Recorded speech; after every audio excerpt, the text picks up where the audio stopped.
Chercher l'aventure. Jean-Marie Gustave Leclésio. Durant la fête qu'ils appelaient Inextihua, ce qui veut dire chercher l'aventure, ils disaient que tous les dieux dansaient, et ainsi tous ceux qui dansaient se déguisaient en divers personnages, les uns en oiseaux, d'autres en animaux, et ainsi certains se métamorphosaient en colibris, d'autres en papillons, d'autres en abeilles, d'autres en mouches, d'autres en scarabées. D'autres encore portaient sur leur dos un homme endormi, et ils disaient que c'était le rêve. Bernardino de Sahagún. Historia general de las cosas de Nueva España. La nuit tombe, et avec elle le souvenir des peuples nomades, les peuples du désert et les peuples de la mer. C'est ce souvenir qui hante l'adolescence au moment d'entrer dans la vie, qui est son génie. La jeune fille porte en elle, sans vraiment le savoir, la mémoire de Rimbaud et de Kerouac, le rêve de Jack London ou bien le visage de Jean Genet, la vie de Moll Flanders, le regard égaré de Nadja dans les rues de Paris. En vérité, c'est si difficile d'entrer dans le monde adulte, quand toutes les routes conduisent aux mêmes frontières, quand le ciel est si lointain, que les arbres n'ont plus d'yeux et que les majestueuses rivières sont recouvertes de plaques de ciment gris, que les animaux ne parlent plus et que les hommes eux-mêmes ont perdu leurs signes. La jeune fille de 15 ans monte lentement la route qui la conduit chaque matin au lycée, entre les falaises des immeubles, dans le bruit des camions et des autos qui vont et viennent. Elle pense « Aujourd'hui peut-être j'arriverai en haut de la pente, et de l'autre côté, d'un seul coup, il n'y aura plus rien, seulement un grand trou creusé dans la terre. » La jeune fille de 15 ans marche dans la foule.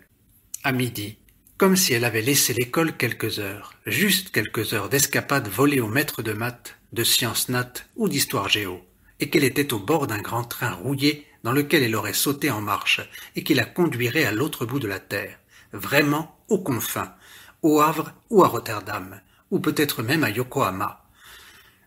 Elle marche, et elle cherche dans les yeux qui croisent son regard quelque chose, une exaltation, une étincelle neuve, juste avant le sourire, et les mots qui l'entraîneraient vers une vie nouvelle. Ou bien à minuit, vêtu de son blouson de cuir acheté au clou, et qui porte écrit sur le col « Shot ». La nuit froide est un frisson sur sa peau, la nuit brille dans l'obsidienne de ses yeux, la nuit fourmille de lumière, d'étoiles, de feux rouges, de noms aux néons magnifiques et étrangers, de noms dangereux, de noms qui rugissent du fond de la vie, qui disent « Change »,« Macari et Franco »,« Hasard »,« Locuste »,« Soledad ». Son cœur bat au rythme des mots lointains, des airs insensés.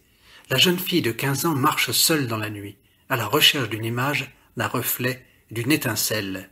C'est au fond d'elle, il y a ce vide, cette fenêtre qui bat, un vent qui souffle, une chauve-souris qui la frôle, et son cœur qui bat, qui bat. Elle ne sait pas ce qu'elle cherche. Pourquoi se creuse la vague au-dessus de la ville, et s'ouvrent les portes infinies de l'horizon, au-delà des esplanades et des boulevards de ceinture? Qu'y a-t-il là-bas, de l'autre côté? Est-ce qu'on n'y meurt pas? Mais le souvenir des temps nomades est plus fort que tout. Chaque soir, il fait battre le cœur adolescent, il creuse le ventre.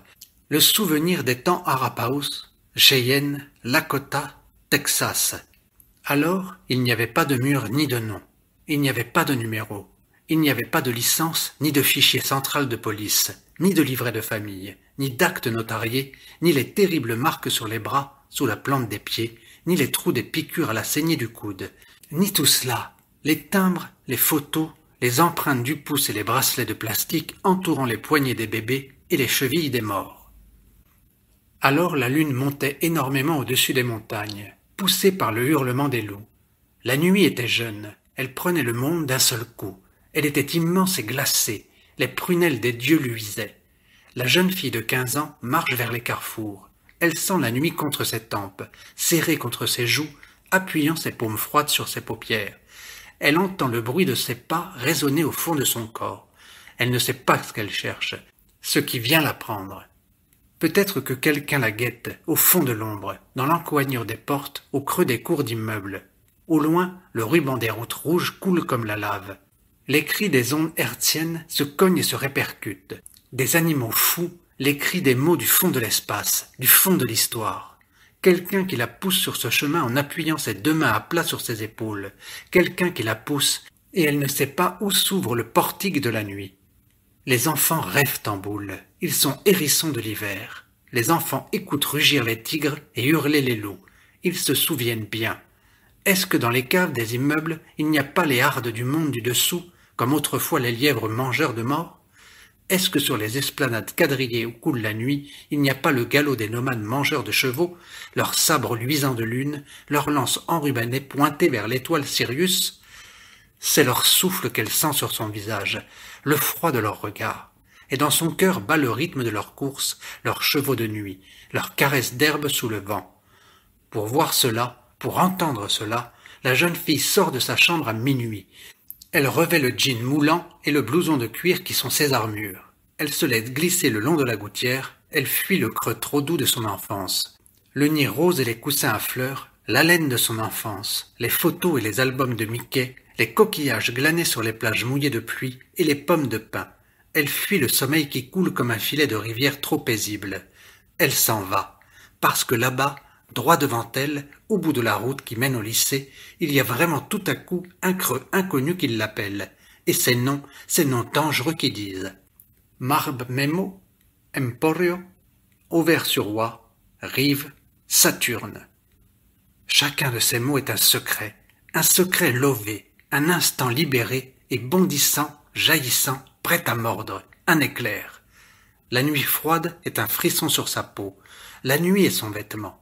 Le ciel est serré contre la terre, les lames des ciseaux défont les nœuds des tissus, coupent les liens des lacets, les anneaux des ceintures. La nuit est nue, les barrières sont tombées, les insignes et les drapeaux, les livres trop écrits et les codex où furent gravées les lois des hommes.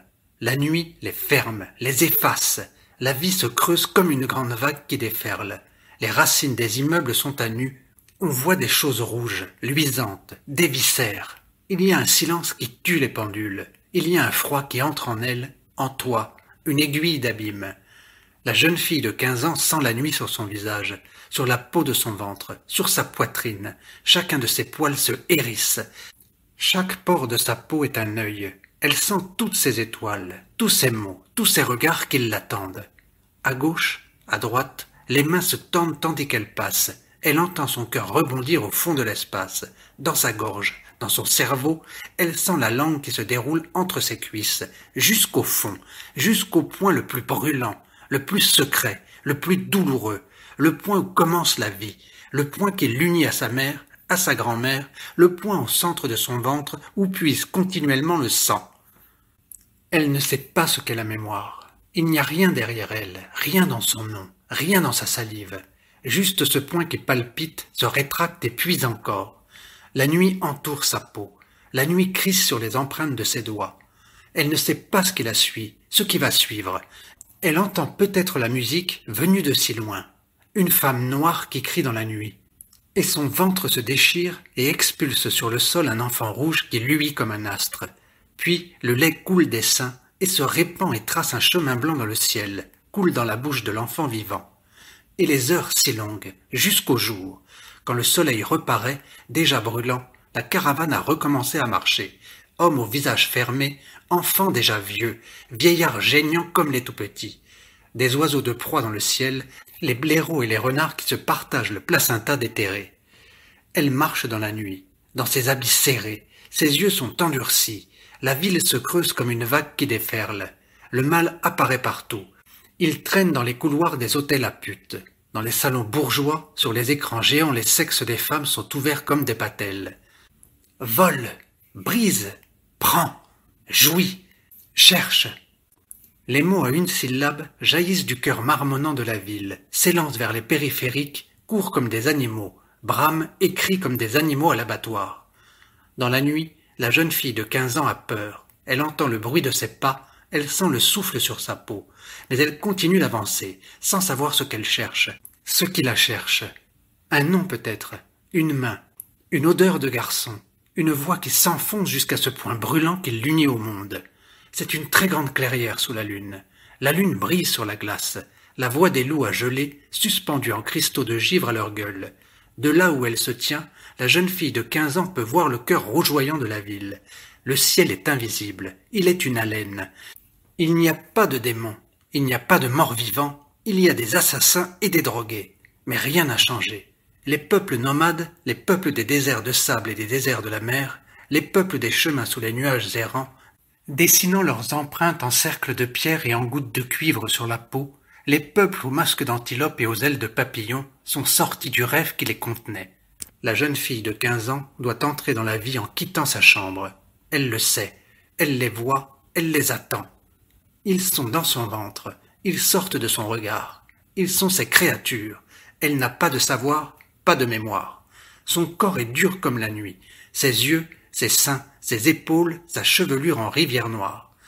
Elle se coule au dehors sur les paroles de Rimbaud. Elle va au devant de ce qui la regarde, elle va vers ce qui l'appelle.